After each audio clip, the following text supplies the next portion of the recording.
संत रामपाल जी महाराज एक ऐसे महान संत जिन्होंने अपनी सतभक्ति, तत्व ज्ञान, करुणा और सेवा के बल पर समाज में नई मिसाल कायम की है। संत रामपाल जी महाराज की अगुवाई में उनके सभी सतलोक आश्रमों से समाज कल्याण के अद्भुत कार्यों ने समाज को सुनहरे भविष्य की एक नई उम्मीद दिखाई है। संत रामपाल जी महाराज से नाम दीक्षा लेने के बाद लाखों लोगों की लाइलाज बीमारियां जैसे कैंसर, एड्स आदि ठीक हुई। संत जी के ज्ञान से प्रेरित होकर उनके अनुयायियों ने लाखों यूनिट रक्तदान किया। संत जी ने लाखों बहन बेटियों का दहेज मुक्त विवाह करवाया।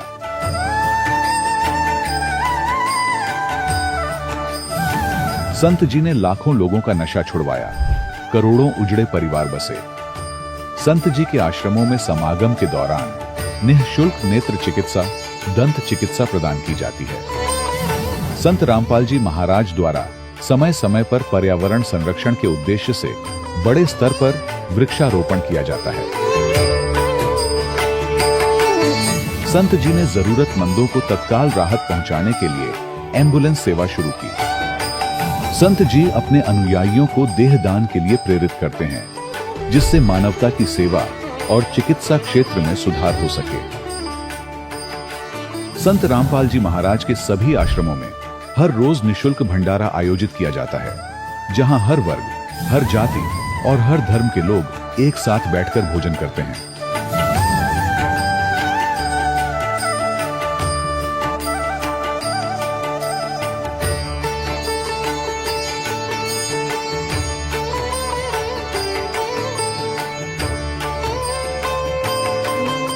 संत रामपाल जी महाराज की अन्नपूर्णा मुहिम ने गरीब और बेसहारा लोगों के जीवन में एक नई ऊर्जा और उम्मीद को जन्म दिया है। घर घर खाद्य सामग्री और जरूरी मदद पहुंचाकर संत रामपाल जी महाराज ने लोगों को दुख और मजबूरी से लड़ने की ताकत प्रदान की है।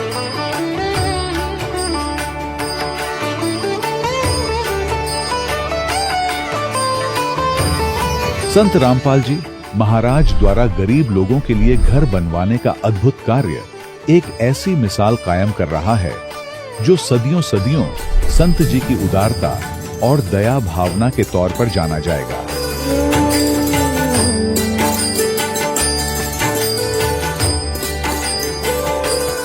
संत रामपाल जी महाराज के आश्रम में हजारों बुजुर्गों को सम्मान और प्यार के साथ जीवन जीने का अवसर मिलता है। उनके खाने, रहने और स्वास्थ्य की पूरी जिम्मेदारी संत रामपाल जी महाराज उठाते हैं। अनाथ बच्चों के लिए संत रामपाल जी महाराज के सभी आश्रम किसी वरदान से कम नहीं। यहाँ उन्हें शिक्षा, संस्कार और भविष्य के लिए बेहतर अवसर प्रदान किए जाते हैं। चाहे बाढ़ हो, भूकंप या महामारी, संत रामपाल जी महाराज और उनके अनुयायी हमेशा ही जरूरतमंदों के लिए सबसे आगे खड़े रहते हैं। कोविड महामारी के दौरान संत रामपाल जी महाराज के आश्रमों से करोड़ों लोगों के लिए भोजन, दवाइयां और जीवन रक्षक सामग्रियां उपलब्ध कराई गई। चाहे गरीब की मदद हो या किसी शोषित और पीड़ित वर्ग के हक और सम्मान की लड़ाई, संत रामपाल जी महाराज ने हमेशा ही उनकी दबी आवाज को सरकारों तक पहुंचाया है और उन्हें उचित न्याय दिलवाने में अहम भूमिका अदा की है। समाज में आध्यात्मिक और सामाजिक मूल्यों के प्रति जागरूकता लाने में संत रामपाल जी महाराज हर कदम पर मानवता के सच्चे सेवक साबित हुए हैं। संत रामपाल जी महाराज का जीवन हमें सिखाता है कि सच्ची सेवा वही है जो निस्वार्थ भाव से की जाए। आइए हम भी इस महान सेवा के कार्य में इस महान संत से जुड़ें और संत रामपाल जी महाराज से नाम दीक्षा लेकर अपने जीवन को धन्य बनाएं।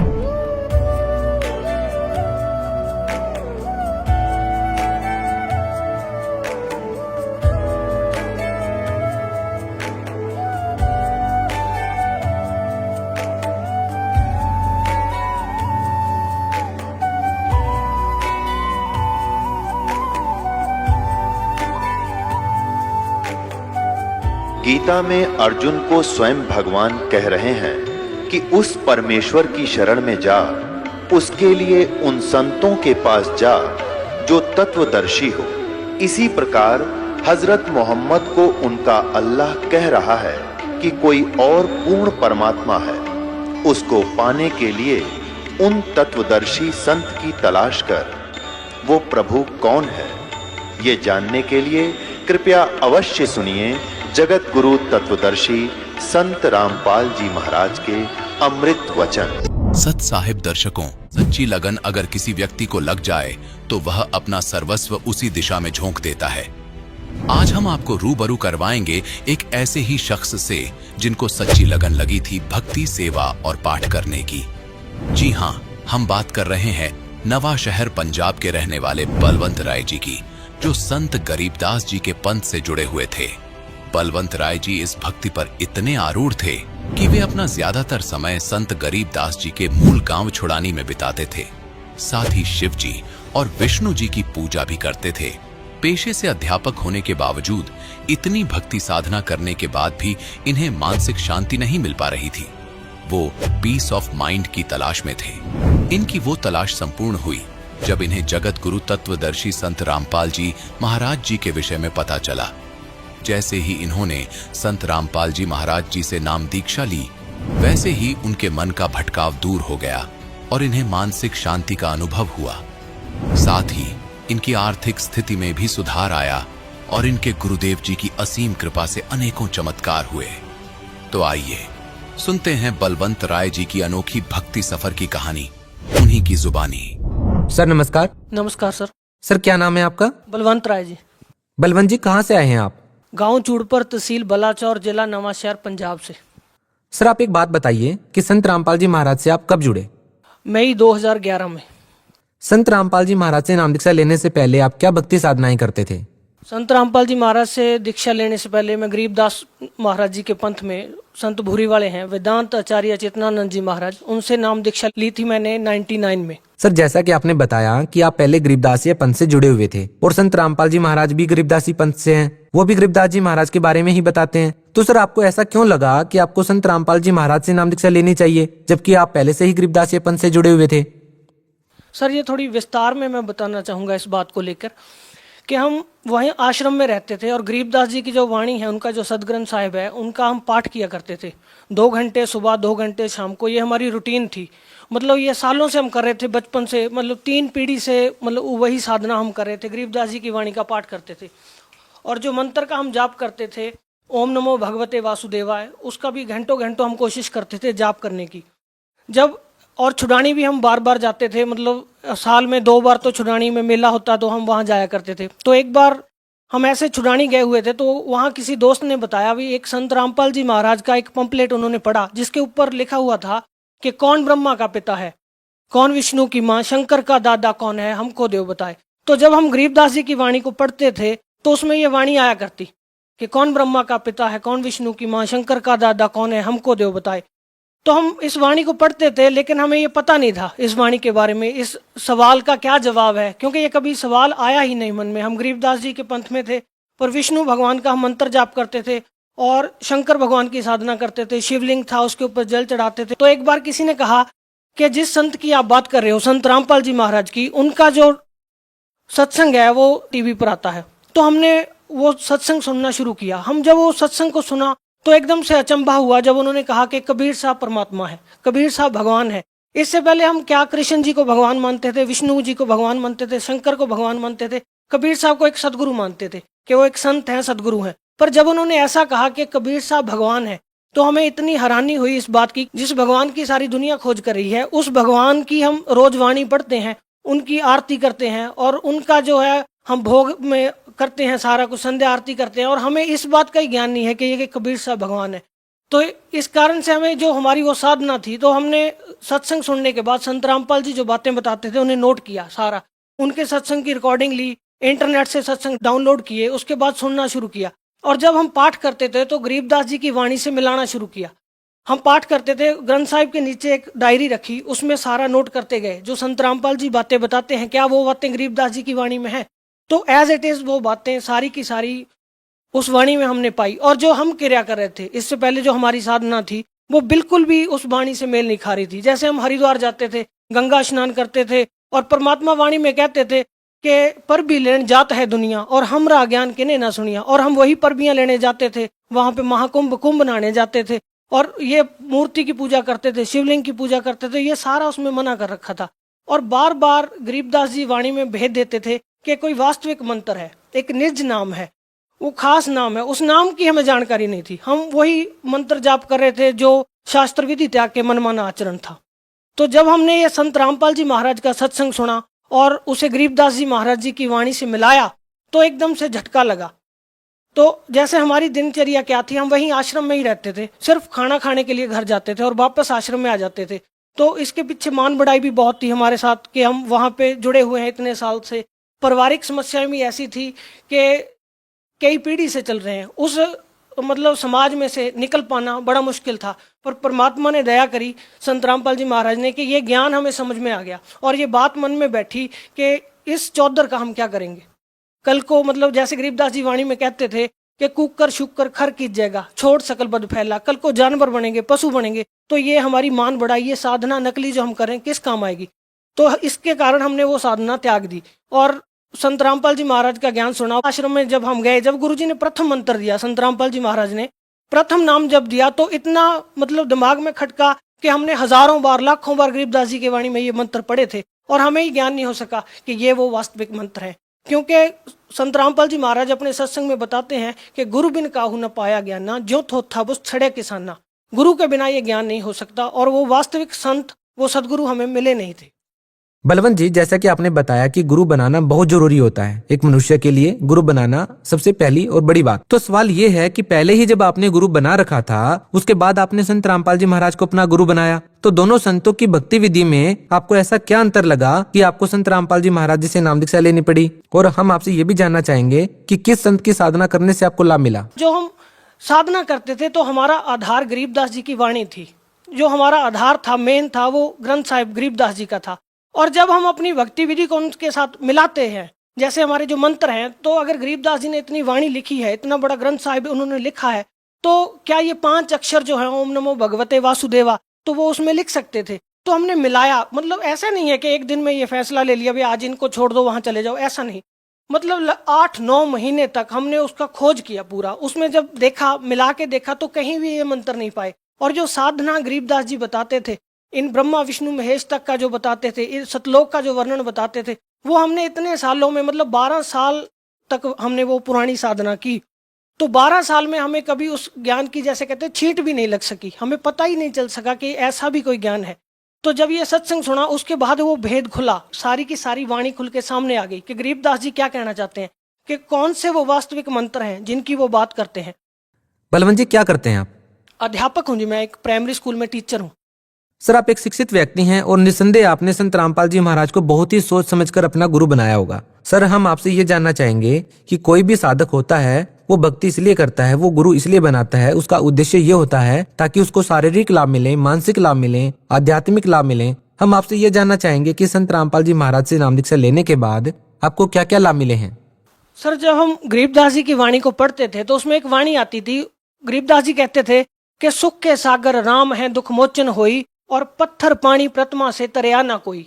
हम पढ़ते थे उस वाणी को, पर कभी हमारे जीवन में वो इम्प्लीमेंट नहीं हो सकी थी। क्यों? क्योंकि हमारे ऊपर दुख ऐसे कैसे रहते थे। हम भक्ति करते थे, जबकि गरीबदास जी कहते कि सुख के सागर राम है, दुख मोचन होई। अगर हमारे पास वो राम होते, वो जिस साधना से वो दुख दूर होते हैं, अगर वो साधना हमारे पास होती तो हमारे दुख दूर होने चाहिए थे। बचपन से ही मतलब इतना ज्यादा हमारे परिवार में क्लेश रहता था, कलह रहती थी, जिसके कारण मेंटली डिस्टर्बेंस रहती थी बहुत ज्यादा। मैं परेशान रहता था और कई बार ऐसा भी था कि आत्महत्या तक का भी विचार मन में आता था। तो संत रामपाल जी महाराज से नाम लेने के बाद जो चीज चेंज आई लाइफ में, वो सबसे ज्यादा थी, जिसको कहते हैं पीस ऑफ माइंड। हर शिक्षित व्यक्ति है जो, वो इस बात की खोज करता है कि मानसिक शांति होनी चाहिए। अध्यात्म के मार्ग पर जो भी आदमी चलता है, वो सबसे पहले उसकी यही खोज होती है, पीस ऑफ माइंड, कि हमें आत्मिक और मानसिक रूप से शांति होनी चाहिए। तो संत रामपाल जी महाराज की शरण में आने के बाद सबसे बड़ी चीज ये हुई कि मन की जो भटकना थी वो समाप्त होगी। पहले हम कहीं जाते थे भगवान की खोज में कि वो शांति मिले, हम मानसिक रूप से हमें शांति मिल सके। तो वो शांति जो वास्तविक थी वो सत्य साधना से होनी थी, और वो सत्य साधना संत रामपाल जी के पास थी। तो जब हमने ये नाम लिया तो सबसे बड़ा लाभ क्या हुआ, ये मानसिक रूप से शांति होगी, मन की भटकना खत्म होगी। जैसे संत रामपाल जी महाराज अपने सत्संग में बताते हैं कि पर्वत पर्वत में फिरया, कारण अपने राम, और राम जैसे संत मिले जिन सारे सब काम। तो वो मानसिक शांति सबसे पहली चीज थी। और फाइनेंशियल जो कंडीशन थी हमारी, जो हमारे जानकार हैं, जानने वाले सारे जानते हैं कि फाइनेंशियल तौर पे बहुत ज़्यादा कंडीशन अच्छी नहीं थी। संत रामपाल जी महाराज से नाम लेने के बाद सबसे बड़ा ये लाभ हुआ कि हमारी फाइनेंशियल कंडीशन है बहुत ज़्यादा सुधर गई। और उसके साथ साथ जैसे शरीर में होते हैं रोग, जैसे एक वाणी है उसमें कहा कि दास गरीब तबीब सतगुर बंदी छोड़ कबीर हैं। वो असली जो वैद्य हैं, जो असली डॉक्टर हैं, वो कबीर साहब हैं, और वही अपने संत के माध्यम से लाभ देते हैं। तो हमारी माता जी हैं, उनको जो है उनका खून इतना कम हो गया था, मतलब 5 पॉइंट समथिंग था। तो डॉक्टर के पास गए तो उन्होंने बोला कि इनको जो है ब्लड चढ़ाना पड़ेगा, अगर ब्लड नहीं चढ़ाओगे तो इनकी सेहत और ज़्यादा खराब हो जाएगी। तो हमारी माता जी ने संत रामपाल जी महाराज जी से नाम लिया, और उसके बाद जब हमने टेस्ट कराया, हमने डॉक्टर को बोला, टेस्ट कराने गए और रिपोर्ट लेके हम डॉक्टर के पास गए, हमने बोला जी ऐसे ऐसे बोला था, इनको खून चढ़ाना पड़ेगा। तो डॉक्टर हंस के कहने लगा, भाई आप में कितना खून है, उससे ज़्यादा तो आपकी माता जी में है। वो 12 पॉइंट समथिंग हो गया संत रामपाल जी महाराज जी की दया से। और सर ऐसा ही है कि हमारी शादी के कई साल बाद तक हमारे बच्चा नहीं था, तो उसको लेकर थोड़ा मेरी वाइफ भी परेशान रहती थी। तो हमें ऐसा नहीं था, संत रामपाल जी महाराज का ज्ञान था, पर मेरी वाइफ को कभी कभी इस बात की चिंता होती थी। तो हमने डॉक्टर के पास गए तो उन्होंने बोला कि इनका जो ब्लड ग्रुप है मेरी वाइफ का वो नेगेटिव था और मेरा पॉजिटिव था। तो अगर वो कहते बच्चा होगा तो इसमें कोई ना कोई प्रॉब्लम आएगी, इसमें उनको मतलब मानसिक रूप से कमज़ोर भी हो सकता है, कोई ना कोई समस्या आएगी। पर संत रामपाल जी महाराज की ऐसी दया हुई कि उन्होंने दया करी, और शादी के 4 साल बाद एक बेटा हुआ और बिल्कुल तंदुरुस्त है। ऐसे ही एक बार मेरा बेटा बहुत ज़्यादा बीमार था, तो मैं कहीं गया हुआ था, मेरी वाइफ का फ़ोन आया कि बेटे की जो हालत है काफ़ी ख़राब होगी, उसके सारे शरीर के ऊपर दाने दाने से हो गए और बहुत ज़्यादा रो रहा है। तो छोटा बच्चा था, तो उसने देखा जब उसकी हालत को तो वो घबरा गई काफ़ी ज़्यादा। उसने मेरे को फ़ोन किया, बोले ऐसे ऐसे बेटा बीमार हो गया और आप इतनी देर से आए नहीं हो, इसको दवाई दिलानी थी। तो मैंने मन में विचार किया कि संत रामपाल जी महाराज आप तो डॉक्टरों के डॉक्टर हैं, आप तो जो चाहे वो कर सकते हैं, आपने इतने कैंसर तक के रोग को ठीक कर सकते हैं, तो ये छोटी सी आपके लिए क्या बात है। तो ऐसे मैं विचार करता करता बाइक पे आ रहा था। जैसे ही मैं घर पहुंचा तो मैंने देखा बेटा आराम से सोया हुआ है, वाइफ अपना काम कर रही है। मैंने उससे पूछा भी तुम कह रहे थे बीमार है, तो वो एकदम से हैरान सी हो गई। उसने बोला हाँ बीमार तो था, पर अब पता नहीं ठीक है। मैंने उसका सारा कपड़े उतार के देखे, कोई उसके ऊपर निशान नहीं था, कोई ऐसे दाने नहीं थे। वो संत रामपाल जी महाराज ने मेरे घर पहुंचने से पहले ही उसको ठीक कर दिया। और ऐसे ही अभी 3-4 दिन पहले की बात है कि मेरी वाइफ बहुत ज़्यादा बीमार थी, उसको बार बार उल्टी हो रही थी, उसकी सेहत ज़्यादा ख़राब थी। उसने मेरे को फ़ोन किया, बोले मैं बीमार हूँ तो आप घर पे आओ।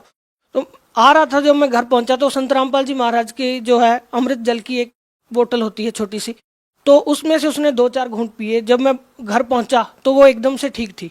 उसने बोला मैं बिल्कुल ठीक हूँ, मेरे को कोई ऐसी परेशानी की बात नहीं है।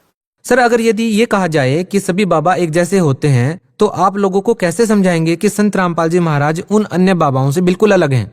सब बाबा एक जैसे नहीं होते, क्योंकि जैसे संत रामपाल जी महाराज जो ज्ञान देते हैं उस ज्ञान से निर्णय होता है। संत और असंत की जो पहचान है वो उनके भेष से, उनके बोलने चालने के ढंग से नहीं होती। जैसे शेर की पहचान उसकी गर्जना से होती है, ऐसे ही संत की पहचान उसके ज्ञान से होती है। अगर आप बाकी बाबाओं और संत रामपाल जी महाराज के ज्ञान की तुलना करके देखेंगे तो आपको फर्क समझ में आ जाएगा।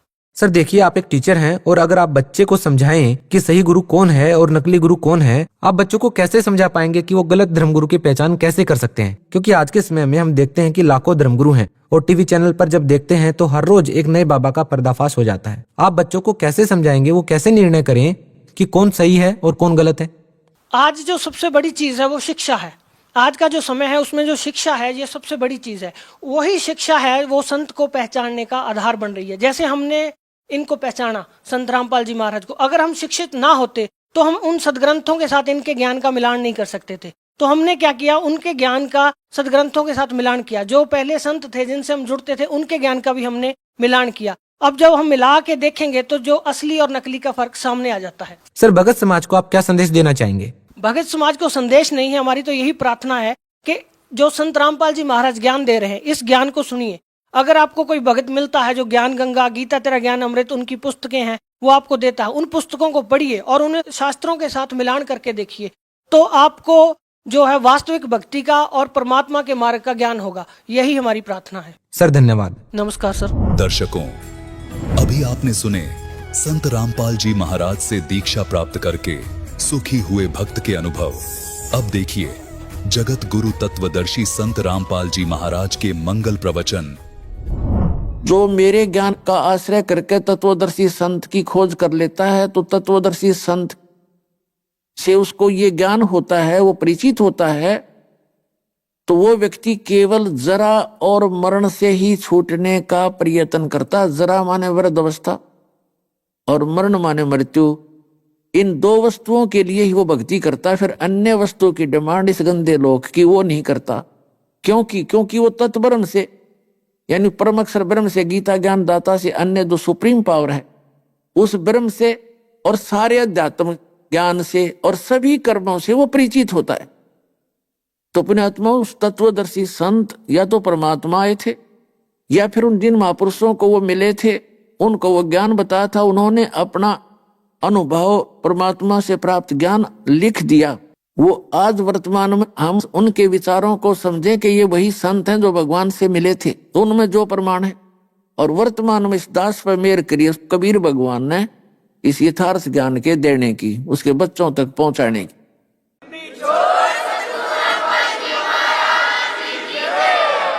तो जब तक हम यथार्थ ज्ञान से पूर्ण कंप्लीट इस अध्यात्म मार्ग से और ज्ञान से सभी कर्मों से परिचित नहीं होते तो हम भक्ति नहीं कर सकते। इसलिए आपको इन कथाओं के माध्यम से ये ज्ञान भी बताया जाता है। तो कहने का भाव ये है, दास का जो उद्देश्य है कि आपका सौभाग्य है कि आपको ये यथार्थ ज्ञान सुनने को मिला और ये वो भक्ति मिल गई जो अभी तक परमात्मा ने आपके लिए सुरक्षित रखी थी, गुप्त रखी थी, छुपा रखी थी। आप तक यहां तक लाए थे भगवान इधर उधर से छुपा के। आप वो पुण्यकर्मी प्राणी हो जो सतलोक आश्रम में जो पहुंच चुके हैं या पहुंचेंगे, वो परमात्मा की विशेष आत्माएं, आम आत्मा नहीं है।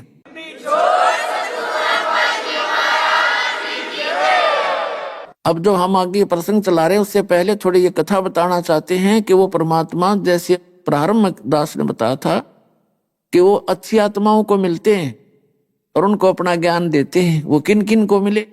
आदरणीय धर्मदास साहिब जी की कथा आपको दास सुना ही रहा है, अब ये इसे क्लियर होगा।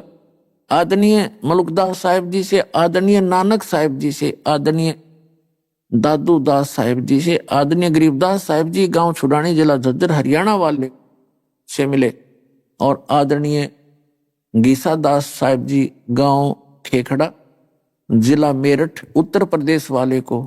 और वैसे तो बहुत महापुरुषों को मिले हैं, लेकिन ये कुछ महापुरुष दास के ज्ञान में है, नॉलेज में है, इनको मिले। तो इनमें से आदरणीय गरीबदास साहिब जी को परमात्मा मिले सन 1727 में। सन 1717 में गरीबदास साहिब जी का जन्म हुआ। 10 वर्ष के थे जब खेतों में गऊ चरा रहे थे, बहुत से और भी गवाले साथ थे। तो परमात्मा अपने गुण धर्म के आधार से सतलोक से चलकर आए गति करके, वो एक साधु जिंदा महात्मा का रूप बना के उनके पास आए, फिर उनको ज्ञान दिया। लंबी कहानी है, थोड़ा शॉर्ट में बताएंगे। और वहां एक कंवारी गाय का दूध, आशीर्वाद से परमात्मा ने कंवारी गाय का दूध निकाला, उस दूध को पान किया, गरीबदास जी को पिलाया। अन्य ग्वालों ने वो दूध पान नहीं किया जो कंवारी गाय से परमात्मा कबीर जी ने अपने आशीर्वाद से, परमेश्वर ने, सतपुरुष ने निकाला था। क्योंकि कंवारी गाय में दूध नहीं होता, परमात्मा सतलोक से मंगाती है अपना आहार और वहां आ जाता है, उससे निकाल लिया, दूध पी लिया, सतलोक से आता उनका सारा। तो आपका भी सतलोक से आ सकता है जब आप सच्ची भक्ति करो। तो सत्कर मान लियो, यहाँ तो कुछ भी नहीं है। 1-2 वर्ष आना वो सारे टक्कर मार के मर जाए, ये लोक है और आप उसके बच्चे हो। इतिहास बता रखा गरीबदास साहिब जी ने कि एक बार अकाल पड़ा था। जो गरीबदास साहिब जी की शरण में परमात्मा के बच्चे थे उनको कोई आंच नहीं आई थे, 1-1 महीने भोजन नहीं खाया। नौका ने सुरक्षित शरीर रहा था, अंदर से फीड कर दिया मालिक ने, जैसे माँ के पेट में पाला करे। तो कहते हैं ऐसे ही आपकी यहाँ भी मैं सुरक्षा ऐसे ही करूंगा जब मेरी शरण में आ जाओगे। तो गरीबदास साहिब जी को ज्ञान दिया। 10 वर्ष के बालक थे, रुचि घड़ी थी, वो तो पुण्यकर्मी प्राणी थे, उन्हीं के लिए आए थे अपने गवाह बनाने के लिए भगवान। तो कहने का भाव यह है कि उनको सचखंड में ले गए, सतलोक में, और ऊपर के सब ब्रह्मांड दिखाए, ब्रह्मा विष्णु महेश के लोक दिखाए, धर्मराज का लोक दिखाया, जहाँ न्यायाधीश आप जी सभी प्राणियों का अकाउंट रखता है, प्लस माइनस आपके वहां सभी पुण्य देखे जाते हैं। और फिर सतलोक में लेकर गए जहां परमात्मा रहते हैं, जहां हम सभी रहा करते थे। पीछे से गरीबदास साहिब जी को मृत जानकर चिता पर रख दिया गया था अंतिम संस्कार के लिए। उसी समय परमेश्वर ने, कबीर देव जी ने सतलोक से उस प्यारी आत्मा को वापस भेज दिया कि जा बच्चा, तेरे शरीर का नाश करने जा रहे हैं, तू जल्दी शीघ्र जा। तुरंत उसमें प्रवेश कर दिए और फिर वो उठ करके परमात्मा के से प्राप्त उस ज्ञान का उच्चारण करने लगे, उस वाणी का। तो पुण्यात्माओं, उस आदरणीय गरीबदास साहिब जी ने परमात्मा से प्राप्त ज्ञान को उसी तरह उच्चारण किया जैसे तुलसीदास जी ने लाखों वर्ष पहले घटना घटी, रामायण की जो कुछ भी लीला थी, श्री राम और रावण की, कैसे जन्मे थे रामचंद्र जी, वो कौन थे, कहां से आए थे, किस कारण से वो यहां आए थे, वो सारी डिटेल अपनी चौपाइयों के माध्यम से बोली। और वो आज पवित्र हिंदू धर्म के सभी पुण्यकर्मियों को मान्य है कि तुलसीदास जी ने जो बोला और लाखों वर्ष पहले का वो सत्य है। इसी प्रकार आदरणीय गरीबदास साहिब जी को परमात्मा ने वो दिव्य दृष्टि दे दी, उस दिव्य दृष्टि से और अपना ज्ञान फीड कर दिया। लाखों वर्ष पहले की, असंख्यों युग पहले की बीती हुई सब घटनाएं और आने वाले समय में क्या क्या होगा वो सब लिखा। तो उसी के आधार से गरीबदास साहिब जी की वाणी से आपको ये थोड़ा सा वार्ता सुनाते हैं परमात्मा और उस धर्मदास प्यारी आत्मा की। दर्जन दे का रूप शैल वृंदावन कीनी, तहां मिले धर्मदास करत हैं बहुत अधीनी। एक साधु और पुण्यकर्मी प्राणी जो पूर्व जन्म के होते हैं, उनके स्वाभाविक लक्षण होते हैं, उनके अंदर विनम्रता बहुत होती है। भगत वही होता है जिसके अंदर बहुत विनम्रता होती है, जीव दया भी बहुत होती है उसके प्रति, वो किसी को दुखी नहीं देख सकता। यदि उसकी पार नहीं बसावा उसको सुखीकरण की, आंखों में आंसू जरूर भर लेता है। और ये भक्त है, जरा सी बात हो जा, हिंदू मुसलमानों को मार दो, मुसलमान हिंदुओं को फूंक दो, हिंदू सिखों को फूंक दो, सिख हिंदुओं को मार दें, ये भक्त नहीं रहे। हम भले चाहे हिंदू हैं, सिख हैं, मुसलमान या ईसाई बने हैं, लेकिन हम भक्त नहीं रहे। हमें भक्त बनना पड़ेगा उस परमात्मा के पाने के लिए। तो यहाँ क्या कहते हैं, दर्जन दे का रूप, जिंदा महात्मा का रूप बना के परमात्मा, वो परम पिता पूर्ण ब्रह्म सत्य पुरुष सैर वृंदावन की नी, वृंदावन में सैर सपट्टे को आए और तहां मिले धर्मदास करते हैं बहुत अधीनी। बहुरंगी वरियाम कामनी कामी सोई, दर सतगुरु का रूप धनी उतरे हैं लोई। जैसे आप जी को बहुत बार यह आध्यात्मिक ज्ञान चर्चा के माध्यम से भी सुनने को मिला, अन्य संतों के, कबीर पंथियों के विचार और इस दास के यथार्थ परमात्मा से प्राप्त ज्ञान के विचार सुने। अन्य जितने भी ये कबीर पंथी हैं, जिसमें दामा खेड़ा वाले या लहर तारा तालाब काशी वाले या कबीर चौरा काशी वाले या खरसिया वाले या अन्य भी जितने कबीर पंथी हैं, जैसे ये मधु परमहंस रांजड़ी वाले, ये क्या बताते हैं, कबीर साहब को तो एक सतगुरु, एक टीचर मानते हैं और परमात्मा को भिन्न मानते हैं। वो परमात्मा को निराकार मानते हैं। परमात्मा प्रकाश ही प्रकाश है, चेतन प्रकाश है।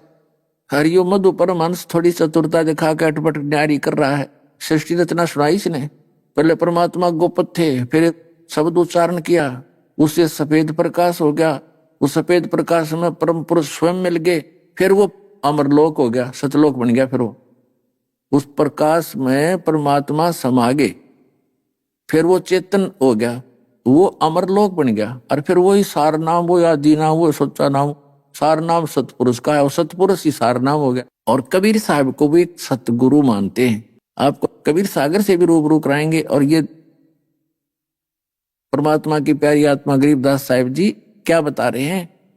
दर्जन दे का रूप सैल वृंदावन की नी, तहां मिले धर्मदास करत हैं बहुत अधीनी।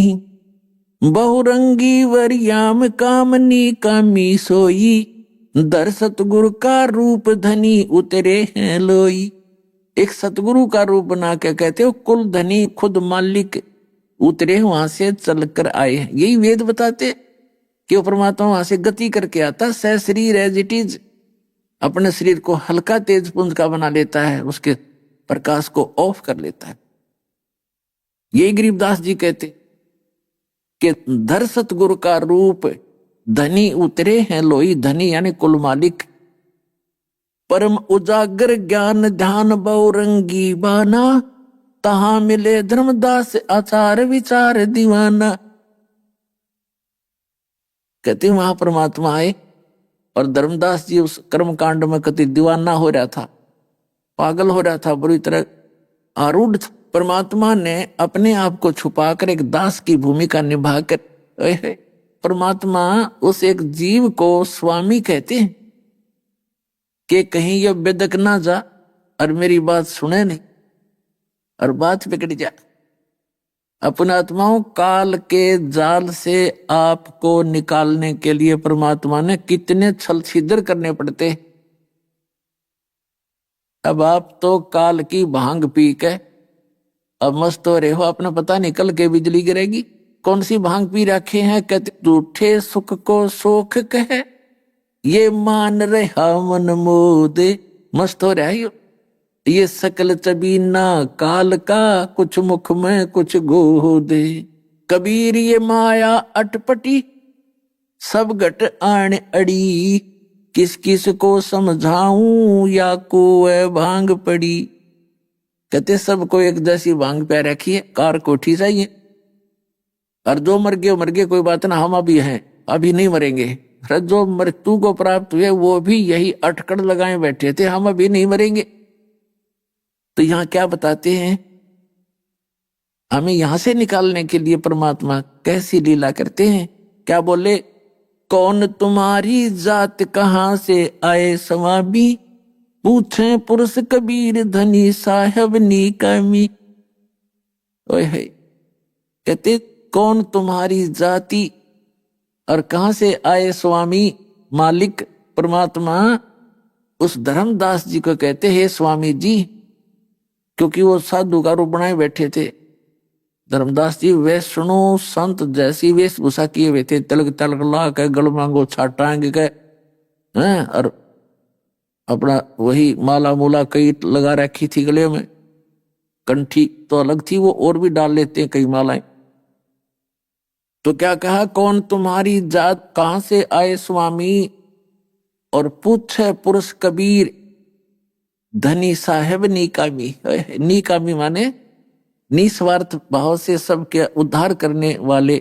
परमात्मा ने पूछा कि हे स्वामी जी आप कहां से आए। पूछे पुरुष कबीर, पुरुष माने परमात्मा, परमात्मा कबीर पूछ रहे हैं। वो धनी साहेब नीकामी, वो कुल मालिक। अब धर्मदास जी बताते हैं, हम वैष्णो बैरागी धर्म में सदा रहाई, सुधर न बैठे संग कल्प ऐसी मनमाही, सुन जिंदा मम धर्म को अधिक आचार विचार, हमारी करनी जो करे उतरे भवजल पार। अब जो भी जिस साधना को कर रहा है न सोचे औरों ने भी बता दूं और इसी से मोक्ष होगा। तो धर्मदास जी जिंदा महात्मा रूप उपस्थित परमात्मा से कह रहे हैं कि जो साधना हम कर रहे हैं इसने कोई भी कर ले साधना से मोक्ष होगा, उतरे भवजल पार। अब परमात्मा कहते हैं, बोले धनी कबीर, धनी माने मालिक, कुल मालिक स्वामी। बोले धनी कबीर सुनो वैष्णो बैरागी, कौन तुम्हारा नाम गाम कहिए बड़बागी, कौम कुल जात कहाँ को गवन किया है, कौन तुम्हारी रैस किने तुम नाम दिया है, कौन तुम्हारा ज्ञान ध्यान सुमरण है भाई, कौन पुरुष की सेव कहाँ समाधि लगाई, को आसन को गुफा के भर मत रहो सदाई, ये सालग सेवन कीन बहुत अति भार उठाई, झोली झंडा धूप दीप तुम अधिक आचारी, बोले धनी कबीर भेद कई हो ब्रह्मचारी, हमको पार लंघाइयो परम उजागर रूप, जंद कह धर्मदास से तुम हो मुक्ति स्वरूप। अब परमात्मा पूछ रहे हैं अपनी प्यारी आत्मा से, और उनको किस किस महिमा से संबोधित कर रहे हैं, और क्या कहते हैं कि हमको पार लंघाइयो, कि हमें मोक्ष प्राप्ति करवाना, हे परम उजागर रूप। और जिंद कहे धर्मदास से, परमात्मा कहते हैं धर्मदास जी से, तुम हो मुक्त स्वरूप, यानी आपकी साधना आपकी भक्ति तो मैंने दिखाई देती है जैसे मेरा कल्याण निश्चित है। यानी उसको परमात्मा उकास रहे हैं ताकि कुछ देर वार्ता कर लेगा तो मैं कंडम कर दूंगा इसको, 1 मिनट में घायल कर दूंगा, जख्मी कर दूंगा अंदर से, फिर ये तड़फता फिरेगा। और पहले हमारे निकट आने के लिए परमात्मा कैसी लीला करनी पड़ी। क्या बताते हैं, बोले धनी कबीर सुनो वे सुनो बैरागी, और कौन तुम्हारा नाम गाम कहिए बड़भागी, कौम कुल जात कहाँ को गवन किया है, और कौन तुम्हारी रैस किन्हें तुम नाम दिया है। परमात्मा पूछ रहे, कौन तुम्हारा ज्ञान धान सुमरण है भाई, और कौन पुरुष की सेव यानी किस भगवान की पूजा करते हो, और कहां तुमने समाधि लगाई। को आसन को गुफा के भर मत रहो सदाई, कि कहीं कोई आसन है तुम्हारा ठिकाना, कोई आश्रम है, या किसी गुफा में रहते हो, या ऐसे रमते राम हो भ्रमण करते रहते हो। को आसन को गुफा के भर मत रहो सदाई, और सालग सेवन कीन अति बहुभार उठाई, झोली झंडा धूप दीप तुम अधिक आचारी, और बोले धनी कबीर भेद कहियो ब्रह्मचारी। और फिर कहते हैं हमको पार लंघाइयो। परमात्मा कह रहे हैं तूने आपने सारा कुछ ले रखा है, जोड़ी भी है, धूप भी, दीप भी, जोत जात लगाते हैं, धूप भगवान के आगे रखते हो, मूर्ति भी ले रखी है, तो हमको पार लगाइयो। हमको पार लंगा वही परम उजागर रूप, जिंद कहे धर्मदास से। जिंदा महात्मा रूप में बैठे परमात्मा धर्मदास जी कहते हैं तुम हो मुक्त स्वरूप। धर्मदास जी से करे। अब धर्मदास जी फिर लगा बताने मैं कौन हूं, क्या करता हूं, कहां से आया हूं। बांधोगढ़ है गाम नाम धर्मदास कही जय, वैसे कुली कुल जात सुधर की नहीं बात सुनी जय। हम सुधरों को निकट नहीं आने देते, और वैसे कुल में मेरा जन्म है, जात है, और धर्मदास मेरा नाम है, और वैसे कुल में मेरा जन्म है, बनिया हूं, और बांधोगढ़ मेरा गांव है। बांधोगढ़ है गांव नाम धर्मदास कही जय, वैसे कुली कुल जात सुधर की नहीं बात सुनी जय। सरगुण ज्ञान स्वरूप धान साल की सेवा, मल्लागिरी छड़कंत संत सब पूजे देवा। 68 तीर्थ दान ध्यान करे हम आए, पूजे सालग राम तिलक गलमाल चढ़ाए। धूप दीप अधिकारी आरती करे हमेशा, राम कृष्ण का जाप जप हम रटते शंकर शेषा। नेम धर्म से नेह सने दुनिया से नाही, आरूढ़ बैराग और की मानू नाही। अब धर्मदास जी बता रहे हैं कि नेम धर्म से ने सने दुनिया से नाही, और आरूढ़ बैराग और की मानू नाही। कह रहा है कि मुझे पूरा विश्वास अपनी साधना पर, आरूढ़ हूं मैं इसके ऊपर, और किसी की मानो नहीं चाहिए, कोई वैसे सिर पटक लेना, मेरा जो मार्ग है फाइनल है। फिर क्या कहते हैं, सुन जिंदे मम धर्म को वैष्णो रूप हमारे, 68 तीर्थ हम करें और चिन्ह सिरजनहार। धर्मदास जी कह रहे हैं कि हे जिंदा बाबा जी, अब सुन ले, हमारा वैष्णो धर्म सबसे श्रेष्ठ है, और हम 68 तीर्थ भ्रमण करके परमात्मा प्राप्ति करेंगे। अब परमात्मा क्या बोले, बोले जिंद बैन कहां से सालग आए, को 68 का धाम हमें तत्काल बताए।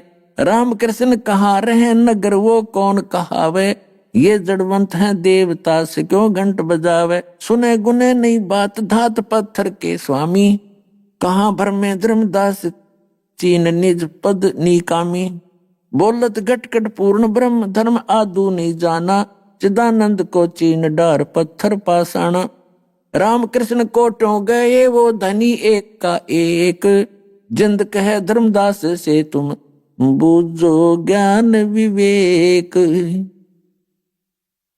परमात्मा कहते हैं पहले तो ये बता तेरे राम और कृष्ण कहाँ रहते हैं। धर्मदास जी ने बताया कि वो विष्णु जी स्वयं हैं और विष्णु लोक में रहते हैं। परमेश्वर कबीर जी ने बताया कि आप के भगवान स्वयं स्वीकार कर रहे हैं गीता में कि मेरे और तेरे अर्जुन बहुत जन्म हो चुके, तो वो भी नाशवान है। और ब्रह्मलोक में गए हुए प्राणी भी पुनर्जन्म में आते हैं, पुनरावृत्ति के अंदर है। तो जब आपके विष्णु भी मरेंगे और वो ब्रह्म आपका विष्णु लोक भी नाश होगा, एक दिन इस ब्रह्मांड का पूरा विनाश होगा, तब कहाँ रहोगे तुम। तो क्या बताते हैं, राम कृष्ण को टो गए वो धनी एक का एक। अपनी महिमा आप बता रहे परमात्मा, तेरे राम कृष्ण तक करोड़ों मर लिए, वो परमात्मा जो का तू है वो ना मरता है ना जन्मता है। जिंद कहे धर्मदास से तुम बूझो ज्ञान विवेक, कि कम से कम वो विवेक वाला ज्ञान मुझसे सुन ले, बूझ ले। मैं बताना चाहता हूं तेरे को, अनंत कोट ब्रह्मांड रच सब तज रह नियारे, जिंद कहे धर्मदास सू जाका करो विचार। परमात्मा का अपनी महिमा पर बताते हैं कि सारे ब्रह्मांडों को रच के वो अलग रहता है। वो परमात्मा जैसे वैज्ञानिक ने विमान बना दिया और ऊपर को जाते हैं रॉकेट वगैरह, यहां से बनाकर पूरा फीड कर देते हैं और वो चला जाता है, 2-2, 3-3, 4 वर्ष तक चलता रहता है अपनी मंजिल तक पहुंचने के लिए। और उसमें कोई संचालक भी नहीं होता, अंदर बैठे हुए व्यक्ति भी उसमें अपना आराम से बैठे होते हैं, उनको चलाने की आवश्यकता नहीं, वो अपने आप अपने निर्धारित समय से चल रहा होता है। इसी प्रकार परमात्मा ने सारे ब्रह्मांडों को रचा, वो फ्री घूम रहे, उनका विधान बना दिया, उनमें चाबी भर दी अपने वचन से। अनंत कोट ब्रह्मांड रच, सभी ब्रह्मांडों की रचना करके और सब तज रहे नियारे, जिंद कहे धर्मदास सू जाका करो विचार, जाका करो विचार सकल जिन सृष्टि रचाई, वार पार नहीं कोई बोलत है सब गट माही, बोलत है धर्मदास सुनो जन दे मम बाणी, कौन तुम्हारी जात कहां से आए प्राणी।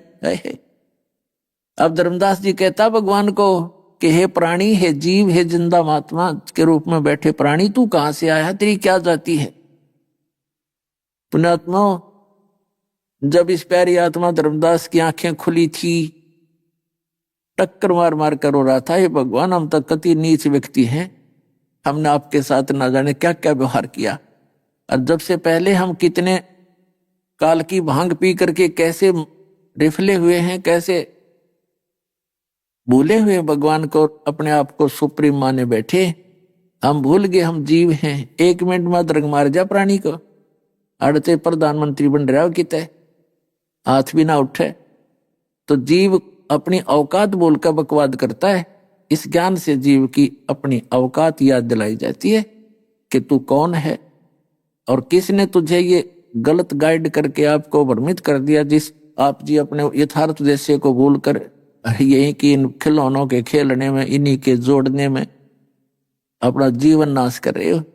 इसके साथ साथ एक आवश्यक कार्य है, वेरी वेरी इंपॉर्टेंट है, वो काम भूल गए, उसकी याद दिलाई जाती है सत्संग। ये अतरज की बात कही तैमो से लीला, नमक पिया दूध पत्थर से करी करीला, नरसीला नित नाच पत्थर के आगे रहते, जाकी हुंडी झाली सांवल जो सा कहन थे, पत्थर से रविदास दूध जिन बेग पिलाया, सुन जिंदा जगदीश कहाँ तुम ज्ञान सुनाया, परमेश्वर परवान पत्थर न कहिए जिंदा, ना माँ की छान छवाई दई देखो सरसंदा, सरगुण से वा सारे है, निर्गुण से नहीं ने। सुन दिन दे जगदीश तू, हम दीक्षा क्या दे। अब धर्मदास जी लग गया लाने देन, क्योंकि हमारी जो शालिग्राम मूर्ति थी पत्थर की, पीतल की, जो ले रहा था साथ में रखता था भगवान विष्णु की, कृष्ण जी की, तो परमात्मा ने कहा कि भगवान की मूर्ति को आपने पत्थर बता दिया, ये भगवान है, पत्थर मत समझ जिंदा। देख, नामदेव जी ने पत्थर के भगवान को दूध पिला दिया था, विठल भगवान को, और नरसिंह जी भी पत्थर के आगे नाचा करते थे, गीत गाते थे, उसकी ऊंडी कैस कर दी थी भगवान ने, और भी बहुत सी बात सुनाई। अपने आत्मा एकदम ज्ञान समझ में नहीं आता प्राणी के। अब जैसे विचार करने की बातें हैं कि नामदेव जी ने एक पत्थर के भगवान को, मूर्ति को दूध पिला दिया, बिल्कुल सही है, क्योंकि पिछले ही तप से होते हैं पूर्ण हंस मुराद। जो पिछले संस्कारी प्राणी होते हैं वो किसी ना किसी युग में परमात्मा कबीर जी यानी कि इज्जत भक्ति से वो चार्ज होते। जैसे पुण्यात्माओं, अब ये भक्ति मार्ग पूरे विश्व में प्रारंभ होगा और करोड़ों अरबों व्यक्ति, मनुष्यधारी प्राणी पार होंगे। अब सत भक्ति हजारों वर्ष चलेगी, तो इस दौरान जो पार हो गए वे हो गए, और फिर भी जिनका पैर फिसल गया वो यही रह जाते हैं। फिर अगले जन्म जन्मांतरों में इस बैटरी चार्ज से, इस वर्तमान की सत साधना से वे ऊपर की लोकों में चले जाते हैं। कहीं पर देवता बन जाते हैं, कहीं पर ब्रह्मा विष्णु महेश की पदवी पाते हैं, फिर उसके बाद नीचे स्वर्ग महास्वर्ग में अपने पुण्यों को समाप्त करके फिर पृथ्वी पर डाल दिए जाते हैं। तो वो पुण्यकर्मी प्राणी फिर भी अन्य प्राणियों से अधिक उनकी भक्ति शक्ति और पुण्य साथ रहते हैं, क्योंकि प्रारब्ध एवरेज रेशो से बनाया जाता है। पुण्य और पाप जिस भी रेशो में आपके हैं उसी रेशो से उतने पुण्य उतने ही पाप निकालकर आपका एक जीवन निर्धारित किया जाता है मनुष्य का, जिसको प्रारब्ध कहते हैं। तो उन्हीं विठल जी की मूर्ति की पूजा तो और पता नहीं कितना महाराष्ट्र कराया करता, और उस नामदेव जी ने दूध कैसे पिला दिया, क्योंकि वो पुण्यात्मा थी, परमपिता परमात्मा की आत्मा थी, और उन्होंने संकल्प कर दिया था कि जब तक भगवान आप दूध नहीं पियोगे मैं भी अन्न आहार नहीं करूंगा। माता पिता चले गए थे बाहर उनके भ्रमण करने के लिए किसी कामवश, और छोटे से बालक नामदेव की ड्यूटी लागे थे, बेटा विठल जी का भोग लगाना, दूध का कटोरा, और फिर बाद में अन्न ग्रहण करना, पहले मत खाना। तो वो पत्थर की मूर्ति वो माँ बाप तो कैसे करते थे, कटोरा दूध का रख दिया भगवान विठल की मूर्ति का आगे, थोड़ा सा उंगली से उठा के मुंह का लगा दिया, फिर थोड़ी देर पर्दा रख दिया, 2 मिनट में उठा के सारे भोजन में मिला के आप पी लेते थे। अभी आपने सुने संत रामपाल जी महाराज के मंगल प्रवचन। आइए अब सुनते हैं संत रामपाल जी महाराज से नाम दीक्षा लेकर सतभक्ति करके अद्भुत लाभ प्राप्त करने वाले अनुयायी के विचार। मनुष्य अपने जीवन में अनेकों भक्ति साधना करता है, लेकिन फिर भी ना तो उसे मानसिक शांति मिलती है और ना ही शारीरिक सुख प्राप्त होता है। दर्शकों, ऐसी ही कहानी थी देहरादून उत्तराखंड के रहने वाले अमित मनवाल जी की। अमित जी सभी पारंपरिक भक्ति साधना किया करते थे। ये ब्रह्मा विष्णु महेश और देवी दुर्गा की पूजा बड़ी ही निष्ठा से किया करते थे। हर तरह के व्रत करते थे और हर तीर्थ स्थान पर भी ये जा चुके थे, लेकिन फिर भी ना तो इन्हें शारीरिक सुख मिला और ना ही मानसिक शांति मिली।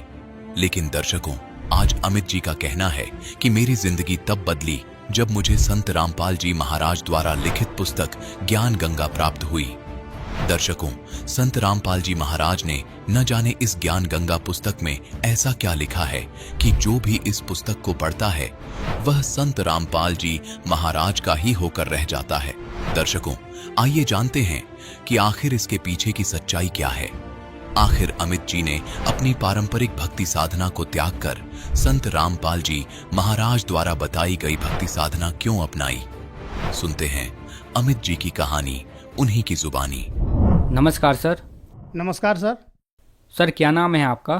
सर मेरा नाम अमित मनवाल है। अमित जी आप कहाँ से हैं? सर मैं तहसील डोईवाला, जिला देहरादून, उत्तराखंड का रहने वाला हूँ।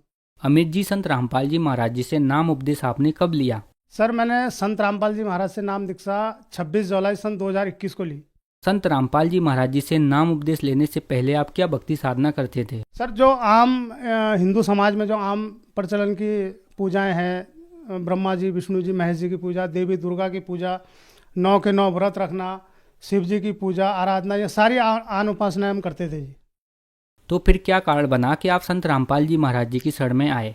जी संत रामपाल जी की शरण में आने का एक कारण ये था कि मन में जिज्ञासा तो शुरू से ही थी कि परमात्मा है कौन, वो मतलब कैसा होता है, क्या होता है। क्योंकि मुझे ये लगता था कि आज हम विष्णु जी की पूजा कर रहे हैं, अगर वहाँ से फ़ायदा नहीं हुआ तो हम शिव जी की तरफ भागे, शिव जी से पूजा नहीं हुई, पूरी संतुष्टि नहीं तो हम दुर्गा माता की तरफ भागे। तो ये चीज़ें मेरे मन में बहुत सवाल करती थी। फिर सर जो 2011 में क्या हुआ कि मेरा एक बड़ा भाई था, अर्जुन नाम उसका था, उसकी एक सामान्य बीमारी के अंतर्गत उसकी डेथ हो गई। तो उस समय भी मुझे बड़ा झटका लगा कि मैंने कहा ऐसे कैसे हो सकता है कि आदमी एक सामान्य बीमारी से, एक अच्छा खासा आदमी ऐसे मौत के मुंह में चला जाए। और उस समय भी हमने उसकी बीमारी को ठीक करने के लिए डॉक्टरों के अलावा जितने भी झाड़ फूंक, मुर्गा बकरा जो भी होता है, ये सब कुछ किया, लेकिन कोई फ़ायदा नहीं हुआ। आखिरी में वो डेथ हो गई। तो वहाँ से भी मेरे मन में ये आया कि ये कहीं ना कहीं तो कुछ ऐसा है और मैं इसकी जड़ को पाके रहूँगा अगर परमात्मा ने मेरे ऊपर दया कर दी। तो मैं उसी समय से ही जो है इसमें मतलब ऐसा लग गया था कि तरह तरह के मैं सत्संग देखता था टीवी पे। संत रामपाल जी महाराज की भी मैं चैनल में ये आता था, जब कभी इंटरव्यू या मतलब कभी ऐसे लगा के देख लिया तो कोई लाइन चलती थी, या गुरुजी जो है संत रामपाल जी महाराज वहाँ कुछ बोल रहे होते थे कि ब्रह्मा जी, विष्णु जी, महेश जी, तो मैं उस समय मतलब उनको देख के कहता था ये लो एक और ये आ गए कि जो है इतने तो पहले दुनिया में पड़े हैं और ये भी कह रहे हैं कि जी ब्रह्मा जी, विष्णु जी, महेश जी से ऊपर कोई है। तो मैंने कहा अगर ऊपर कोई है तो हमें मिले ना, कैसे मिलेगा वो। तो ऐसे करते करते 3-4 साल भी ऐसे निकल गए। फिर जी किसी ने कहा कि 2016 में कि जी आप भागवत कराओ, और भागवत कराने के बाद क्या होगा कि आपके जितने भी पितर वो है वो सब मोक्ष को प्राप्त हो जाएंगे, जो भी आपके यहाँ बाधाएं हैं वो हमेशा के लिए समाप्त हो जाएंगी। हमने कहा ठीक है जी, वो भी करा लेंगे। वो भी हमने करा के देख ली। उसके बाद 1 साल तक ठीक रहा, लेकिन 1 साल के बाद जो ऐसा हुआ कि जो ये भूत प्रेत देवी देवता जो परेशान करते ही करते थे, लेकिन उसके बाद मुझे शराब की ऐसी लत लगी कि 4 साल मैंने शराब में मतलब ऐसा जैसे पैसा पानी की तरह बहा दिया। मैं सुबह से शुरू हो जाता, शाम तक, सुबह से शाम तक, सुबह से 4 साल तक मेरा यही चलता रहा और बिल्कुल बर्बादी की कगार पे हम आ गए थे। और घर वाले भी परेशान, रिश्तेदार भी परेशान, सब आस पड़ोस गांव समाज के सब परेशान। वो दूर से देख के भाग जाते थे कि भाई ये शराब पी के आ गया, इसके पास मत जाओ। गाली गलौज, लड़ाई झगड़ा, बच्चों से, पत्नी से मारपीट, माता पिता से मारपीट, गाली गलौज, रिश्तेदारों से, दीदी जीजा फूफा भाई, सबसे जो है बिल्कुल। यहाँ तक कि जहाँ मैं काम करता था वहाँ भी जो ऑफिस में जो मेरे सीनियर थे वो भी थोड़ा ऐसे कटने लग गए कि यार इस आदमी को क्या करना है, तो शराबी हो गया, इसने तो ज़िंदगी बर्बाद कर ली थी। मुझे भी खुद ऐसे ही लगने लग गया था कि अब कुछ नहीं हो सकता, अब मेरा जो एंड है वो सिर्फ डेथ है और डेथ है और कुछ नहीं है। लेकिन 2020 में कुछ ऐसा हुआ लॉकडाउन के दौरान कि हमारा एक थानो, जहाँ मेरा गांव है सनगांव थानो में, वहाँ एक जल जलागम समिति का एक फेडरेशन है, एक समूह होता है किसानों का। तो वहाँ पर हम पहले से कार्यरत थे। तो वहाँ पर किसी ने एक पुस्तक रखी हुई थी, ज्ञान गंगा। तो वो पुस्तक जैसे हम ऑफिस में जाते थे तो मतलब जैसे ऑफिस में अपना वर्क करके अपना चले जाते, तो ऐसे ये मेरी टेबल थी और ऐसे मेरी टेबल में वो रखी थी। अब 1 दिन 2 दिन तीसरे दिन मैंने वहाँ के कर्मचारियों को पूछ लिया कि ये पुस्तक कौन लाया, कि जी ये पुस्तक तो ऐसे रखी है, अगर आपको चाहिए तो आप ले जा लो, ज्ञान गंगा। तो मैंने क्या किया, मैंने कहा ठीक है मैं ले जा लूँ, कोई दिक्कत तो नहीं। ना कि ले जाओ आप। मैं अपना वो पुस्तक उठा के घर ले आया। अब घर में जैसे ही मैंने वो पुस्तक पढ़नी शुरू करी, पहले मैंने एक पेज मतलब शुरू के दिन 2 3 4 पेज ही पढ़े। फिर मैंने उन 4 पेजों को पढ़ने के बाद जो पीछे उनमें भक्तों के नंबर होते हैं लिखे हुए कि इन पे कॉल करो, तो मैंने पहले आजमाने के लिए मैंने कहा देख तो लूँ ये सच है कि झूठ है। मैंने उनमें से 3-4 को कॉल किया, कोई महाराष्ट्र के, कोई दिल्ली के। तो उन्होंने बोला बिल्कुल बिल्कुल जी बिल्कुल सही है, और आप ऐसा, उन्होंने ये बताया कि आप चैनल पे ऐसे ऐसे सत्संग आता है और उसे सुनो। तो जी फिर मैंने 2020 में जब ये पुस्तक मेरे को मिली तो मैंने वो पुस्तक पढ़ के कुछ थोड़ा बहुत सत्संग सुन के, फिर मैंने यूट्यूब पे जब उन्होंने बताया कि उसमें भी वीडियो आती हैं, चैनल आते हैं, तो मैंने वो भी देखना शुरू किया। तो मेरे मन में ये होता था कि जैसे मैंने एक वीडियो देखी तो मैं ये सोचता था अपने मन में कि अगर ये वाली वीडियो नेक्स्ट आ जाए तब मैं मान जाऊँगा, मैं नाम ले लूँगा कि ये भगवान है।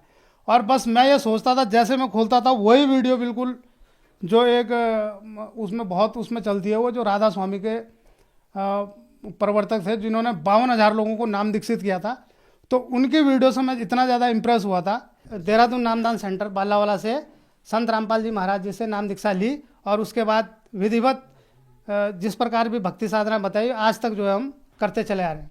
सर, जैसा कि आपने बताया कि आपका जीवन बहुत ही कठिन परेशानियों से घिरा हुआ था, आप बहुत ज़्यादा नशा करते थे, तो क्या संत रामपाल जी महाराज जी से नाम उपदेश लेने के बाद आपको लाभ मिले? पूर्ण परमात्मा संत रामपाल जी महाराज से जो है जब से नामदान लिया है तब से सारी दुविधाएं, सारे बुराइयां ये हमारी बिल्कुल एक तरफ छूमंतर हो गई, कहीं दूर दूर तक भी नहीं है। मैं लगभग सर जी मैं 2009-10 से नशा करने का आदी था, लेकिन 2017 से और 2020 तो मेरा ऐसा गया, ये 3-4 साल की मतलब मैं सुबह से शुरू हो जाता और शाम तक बिल्कुल 2-2.5 बोतलें मेरी डेली की थी। वो पैसा कहाँ से आता था, क्या आता था, कुछ पता नहीं लगता था, लेकिन आता जरूर था शराब पीने के लिए। और ये होता था कि मैं शराब पी के कभी उस गली में पड़ा हूँ, कभी रायपुर चौक में पड़ा हूँ, कभी अपनी नदी विधालना नदी में पड़ा हूँ, तो लोग मुझे उठा उठा के घर ले जाते थे। और कई बार ऐसा हुआ कि मैं शराब पी के जो है एक दिन रात को जंगल में ही सो गया। उस दिन वो लोग सड़क के किनारे आए गए, लेकिन किसी ने नहीं, उसने कहा सोने दो से जो होगा, अगर ये मर मुर जाएगा तो सुबह को आएंगे अपना यहीं से कर कुरा के चलेंगे, और हो गया। इसके ऐसे 3-4 वाक़े मुझे पड़े कि शराब पी के मैं जंगल में पड़ा रहा, लेकिन हुआ कुछ नहीं, कुछ परमात्मा की कृपा ही रही, जो कुछ नहीं हुआ। लेकिन धीरे धीरे जो है जब संत रामपाल जी महाराज की शरण मैंने ग्रहण की, उसके बाद से मुझे एहसास हुआ कि वाकई में मैं इससे पहले भी नशा मैंने छोड़ा, लेकिन जो चीज़ अंदर से जब तक संत रामपाल जी महाराज की कृपा नहीं हुई थी तब तक ये चीज़ें अस्थायी नहीं थी। कुछ दिन के लिए छोड़ते थे, कुछ दिन बाद फिर शुरू हो जाते थे, फिर वही लड़ाई झगड़े, काम इधर उधर, ये करना वो करना, झूठ बोलना, बेईमानी करना, सारे जो है फिर वैसे शुरू हो जाते थे। लेकिन अब जो ये हुआ है ये बिल्कुल अस्थायी तौर पे हुआ है, और ये मान लीजिए कि इसके अलावा और कोई चारा भी नहीं है पूरी दुनिया में कि किसी को किसी बुराई से बाहर निकालने का।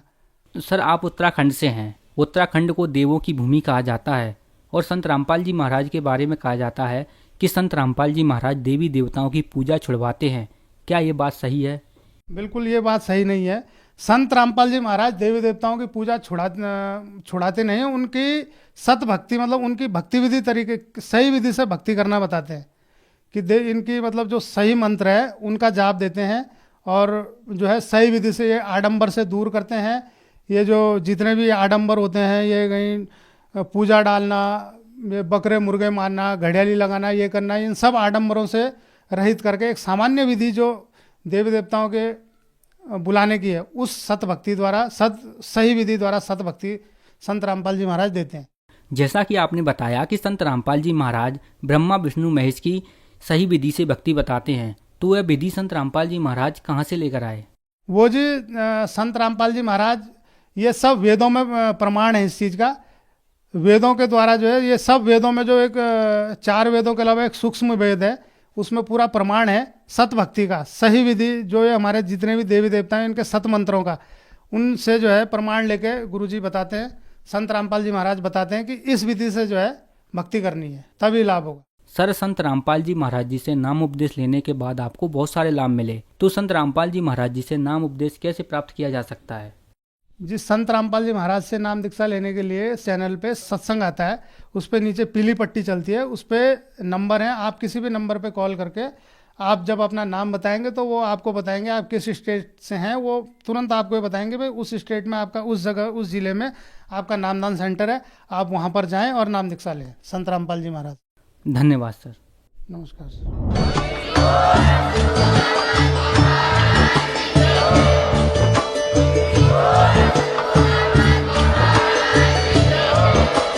आप सुन रहे थे जगत गुरु तत्वदर्शी संत रामपाल जी महाराज जी के मंगल प्रवचन। अधिक जानकारी के लिए विजिट कीजिए हमारी वेबसाइट www.jagatgururampalji.org। संत रामपाल जी महाराज जी के शुभ आशीर्वाद से पूरे विश्व भर में 500 से भी ज्यादा नाम दीक्षा केंद्र हैं, जिन पर संत रामपाल जी महाराज जी द्वारा ऑनलाइन निशुल्क नाम दीक्षा दी जा रही है। अपने नजदीकी नाम दीक्षा केंद्र का पता करने के लिए संपर्क करें 8222880541।